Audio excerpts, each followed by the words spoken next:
Assalamualaikum warahmatullahi wabarakatuh. Halo Bapak dan halo teman-teman semuanya. Balik lagi bareng aku, Atika Azura. Aku merupakan mahasiswa Public Relation D dengan NIM 12040304168. Dan pada kesempatan ini aku akan menjelaskan tentang apa itu over the top. Yuk langsung aja kita simak informasinya sekarang. Let's go. Halo semuanya. Kalian pernah mendengar soal over the top atau video live streaming? Kali ini kita akan mengupas tuntas tentang apa itu over the top dan bagaimana cara kerjanya. Let's go! Pertama, sebelum membahas ke over the top, kita harus tahu dulu apa itu over the top. Jadi, OTT atau over the top adalah salah satu istilah yang harus diketahui oleh mahasiswa ilmu komunikasi. Over the top artinya kita dapat melihat video live streaming tanpa menggunakan satelit tradisional lagi. Dan yang paling unik, video live streaming ini bisa kita pilih sesuai dengan kesukaan kita atau on demand nih. Itu dia pengertian dari OTT atau over the top. Dalam cara kerja OTT, kita harus tahu ternyata OTT dibagi menjadi 4 delivery atau 4 penyampaian.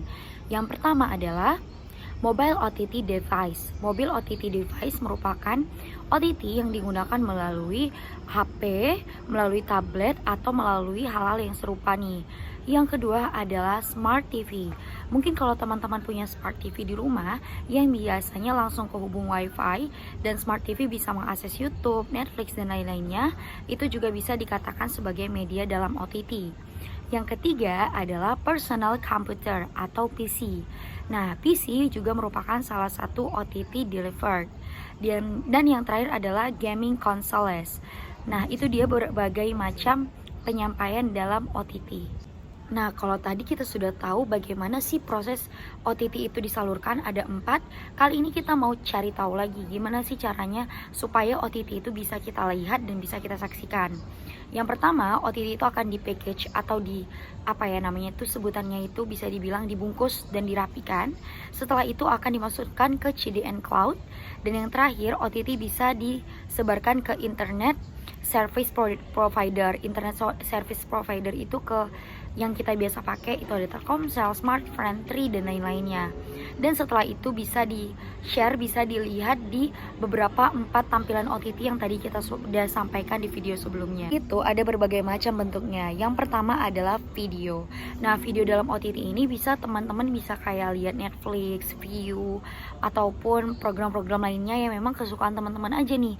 Dan itu live streaming menggunakan internet tanpa harus repot-repot pakai satelit lagi. Yang kedua itu adalah audio. Dan setelah audio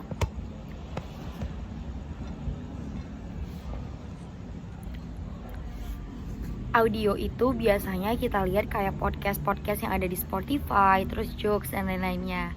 Dan yang ketiga itu adalah messaging. Messaging itu kayak Facebook, Telegram, atau kayak misalnya WA, IG. Itu udah termasuk ke dalam OTT. Ternyata over the top live streaming yang bisa kita lihat tanpa menggunakan satelit tradisional lagi. Kayak TikTok, teman-teman yang suka belanja di TikTok Shop itu ternyata termasuk ke dalam jenis OTT. Yang terakhir, yang keempat adalah VoIP atau Voice Calling Platforms. Itu kayak Skype, terus kayak WeChat, kayak WhatsApp, Instagram, dan lain-lainnya. Seperti itu. Teman-teman, kalau kita ngomongin soal OTT, nggak lengkap rasanya kalau kita tidak membahas the top 5 streaming platform 2022. Jadi ini adalah 5 aplikasi, 5 penyedia layanan OTT terbaik di tahun 2022. Yang pertama itu jatuh kepada Netflix. Siapa sih yang gak tahu Netflix?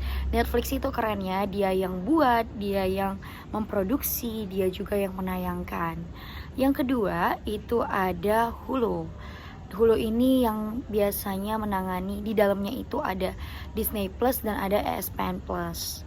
Yang ketiga itu ada YouTube. Selanjutnya itu ada Twitch. Twitch itu memposisikan dirinya sebagai selain YouTube, Twitch dapat didonasikan. Dan yang terakhir adalah Roku. Nah itu dia tadi sedikit pengetahuan tentang OTT. Jadi intinya OTT itu adalah layanan live streaming tanpa menggunakan satelit tradisional lagi, dan dapat diakses dimanapun, kapanpun, sesuai dengan apa yang kita sukai atau on demand.